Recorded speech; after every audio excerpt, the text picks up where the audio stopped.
Chapter 40. Edward, having carried his thanks to Colonel Brandon, proceeded with his happiness to Lucy, and such was the excess of it by the time he reached Bartlett's building that she was able to assure Mrs. Jennings, who called on her again the next day with her congratulations, that she had never seen him in such spirits before in her life. Her own happiness and her own spirits were at least very certain, and she joined Mrs. Jennings most heartily in her expectation of their being all comfortably together in Delaford Parsonage before Michaelmas. So far was she, at the time, from any backwardness to give Eleanor that credit which Edward would give her, that she spoke of her friendship for them both with the most grateful warmth, was ready to own all their obligation to her, and openly declared that no exertion for their good on Miss Dashwood's part, either present or future, would ever surprise her, for she believed her capable of doing anything in the world for those who she really valued. As for the Colonel, she was not only ready to worship him as a saint, but was moreover truly anxious that he should be treated as one in all worldly concerns, anxious that his tithes should be so raised to the utmost, and secretly resolved to avail herself at Delaford as far as she possibly could, of his servants, his carriage, his cows, and his poultry. It was now above a week since John Dashwood had called in Berkeley Street, and as since that time no notice had been taken of them of his wife's indisposition, beyond one verbal inquiry, Eleanor began to feel it necessary to pay her a visit. This was an obligation, however, which not only opposed her own inclination, but which had not the assistance of any encouragement from her companions. Marianne, not contented with absolutely refusing to go herself, was very urgent to prevent her sister going at all, and Mrs. Jennings, though her carriage was always at Eleanor's service, so very much disliked Mrs. John Dashwood that not even her curiosity to see how she looked after the late discovery, nor her strong desire to affront her by taking Edward's part, could overcome her unwillingness to be in the company again. The consequence was that Eleanor set out by herself to pay a visit, for which no one could really have less inclination, and to run the risk of a tete-a-tete with a woman whom neither of the others had so much reason to dislike. Mrs. Dashwood was denied, but before the carriage could turn from the house, her husband accidentally came out. He expressed great pleasure in meeting Eleanor, told her that he had been just going to Berkeley Street, and assuring her that Fanny would be very glad to see her, and invited her to come in. They walked upstairs into the drawing-room. Nobody was there. "Fanny is in her own room, I suppose," said he. "I will go to her presently, for I am sure she will not have the least objection in the world to seeing you. Very far from it, indeed. Now, especially, there cannot be. But, however, you and Marianne were always great favourites. Why would not Marianne come?" Eleanor made what excuse she could for her. "I am not sorry to see you alone," he said, "for I have a great deal to say to you. This living of Colonel Brandon's, can it be true? Has he really given it to Edward? I heard it yesterday by chance, and was coming to you on the purpose to inquire further about it." "It is perfectly true. Colonel Brandon has given the living of Delaford to Edward." "Really? Well, this is very astonishing. No relationship, no connection between them, and now that living to fetch such a price. What is the value of this?" "About 200 a year." "Very well. And for the next presentation to a living of that value, supposing the late incumbent to have been old and sickly and likely to vacate it soon, he might have got, I dare say, £1,400. And how came he not to have settled that matter before this person's death? Now, indeed, it would have been too late to sell it, but a man of Colonel Brandon's sense, I wonder he should be so improvident of a point of such natural concern. Well, I am convinced that there is a vast deal of inconsistency in almost every human character. I suppose, however, on recollection, that the case may probably be this. Edward is only to hold the living till the person to whom the Colonel has really sold the presentation is old enough to take it. Aye, that is the fact, depend upon it." Eleanor contradicted it, however politely, and by relating that she had herself been employed in conveying the offer from Colonel Brandon to Edward, and therefore must understand the terms on which it was given, obliged him to submit to her authority. "It is truly astounding," he cried, after hearing what she said. "What could be the Colonel's motive?" "A very simple one, to be of use to Mr. Ferris." Well, Whatever Colonel Brandon may be, Edward is a very lucky man. You will not mention the matter to Fanny, however, for though I have broke it to her, and she bears it vastly well, she will not like to hear it much talked of. Eleanor had some difficulty here to refrain from observing that she thought Fanny might have borne it with composure an acquisition of wealth to her brother, by which neither she nor her child could be possibly impoverished. Mrs. Ferrars, added he, lowering his voice to the tone of becoming an important subject, knows nothing about it at present, and I believe it will be best kept it entirely concealed from her as long as may be. When the marriage takes place, I fear she must hear all of it. But why should such a precaution be used? Though it is not to be supposed that Mrs. Ferrars can have the smallest satisfaction in knowing that her son has money enough to live upon, but that must be quite out of the question. Yet why, after her late behaviour, is she supposed to feel it at all? She has done with her son. She has cast him off for ever, and she has made those over whom she has any influence cast him off likewise. Surely, after doing so, she cannot be imagined liable to any impression of sorrow or joy on his account.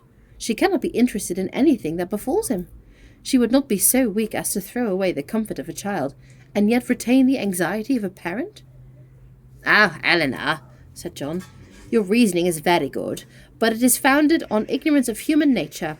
When Edward's unhappy match takes place, depend upon it, his mother will feel as much as if she had never discarded him, and therefore every circumstance that may accelerate the dreadful event must be concealed from her as much as possible.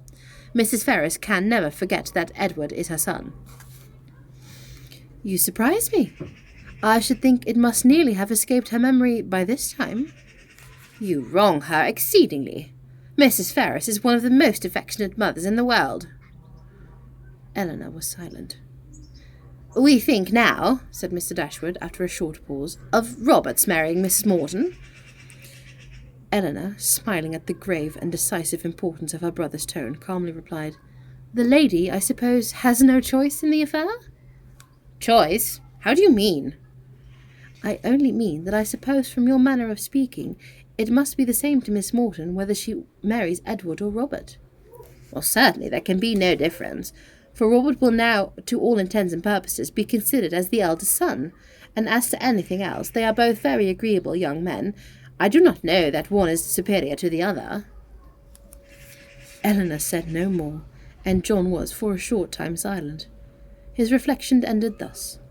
Of one thing, my dear sister, kindly taking her hand and speaking in an awful whisper, I may assure you, and I will do it, because I know it must gratify you. I have good reason to think, indeed, I have it from the best authority, or I should not repeat it, for otherwise it would be very wrong to say anything about it, but I have it from the very best authority, not that I ever precisely heard Mrs. Ferrars saying it herself, but her daughter did, and I have it from her, that, in short, whatever objections there may be against a certain connection, you understand me, it would have been far preferable to her.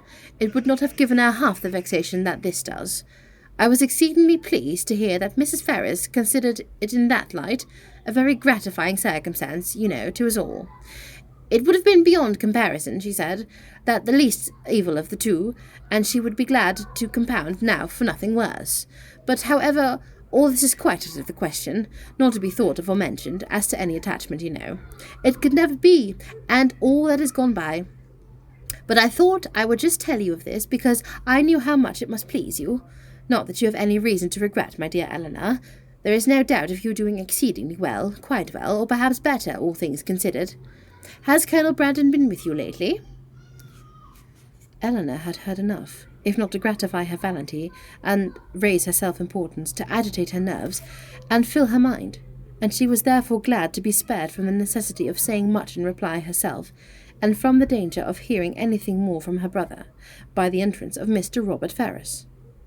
After a few moments of chat, John Dashwood, recollecting that Fanny was yet uninformed of his sister's being there, quitted the room in quest of her, and Eleanor was left to improve her acquaintance with Robert, who, by the gay unconcern, the happy self-complacency of his manner, while enjoying so unfair a division of his mother's love and liberality, to the prejudice of his banished brother, earned only by his own dissipated course of life, and that brother's integrity was confirming her most unfavourable opinion of his head and heart. They had scarcely been 2 minutes by themselves before he began to speak of Edward, for he too had heard of the living, and was very inquisitive on the subject. Eleanor repeated the particulars of it, as she gave them to John, and their effect on Robert, though very different, was no less striking than it had been on him. He laughed most immoderately. The idea of Edward's being a clergyman, and living in a small parsonage house, diverted him beyond measure. And when to that was added the fanciful imaginary of Edward's reading prayers in a white surplice, and publishing the banns of marriage between John Smith and Mary Brown, he could conceive nothing more ridiculous. Eleanor, while she waited in silence and immovable gravity the conclusion of such folly, could not restrain her eyes from being fixed on him with a look that spoke all the contempt it excited. It was a look, however, very well bestowed, for it relieved her own feelings, and gave no intelligence to him. He was recalled from wit to wisdom, not by any reproof of hers, but by his own sensibility.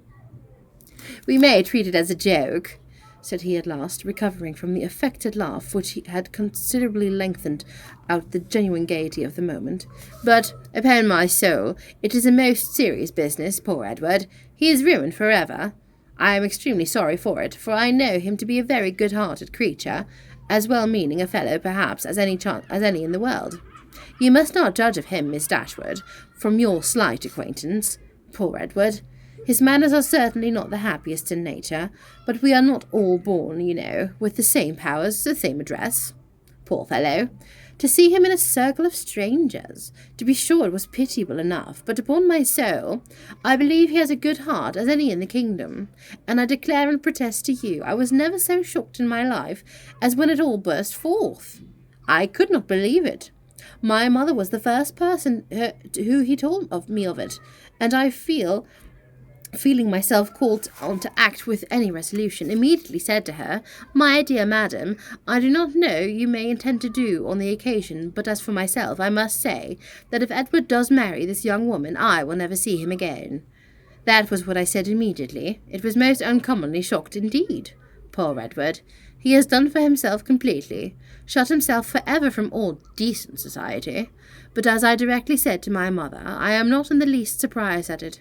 From his style of education it was always to be expected. My poor mother was half frantic." "Have you ever seen the lady?" "Yes, once, while she was staying in this house. I happened to drop in for 10 minutes. I saw quite enough of her. The merest awkward country girl, without style or elegance, and almost without beauty. I remember her perfectly, just the kind of girl I should suppose likely to captivate poor Edward. I offered immediately, as soon as my mother related the affair to me, to talk to him myself and dissuade him from the match. But it was too late then, I found, to do anything, for, unluckily, I was not in the way at first, and knew nothing of it till after the breach had taken place, when it was not for me, to interfere. But I had been informed of it a few hours earlier. I think it is most probable that something might have been hit on. I certainly should have represented it to Edward in a very strong light. 'My dear fellow,' I should have said, 'consider what you are doing. You are making a most disgraceful connection, and such a one as your family are unanimous in disapproving. I cannot help thinking, in short, that means might have been found out, but now it is all too late. He must be starved, that is certain, absolutely starved.'" He had just settled this point with great composure, when the entrance of Mrs. John Dashwood put an end to the subject. But though she never spoke out of her own family, Eleanor could see its influence on her mind, in something like confusion of countenance, in which she entered, and attempted at cordiality in her behaviour to herself. She even proceeded so far as to be concerned to find that Eleanor and her sister were so soon to leave town, and she had hoped to see more of them. An exertion in which her husband, who attended her into the room, and hung enamoured over her accents, seemed to distinguish everything that was most affectionate and graceful.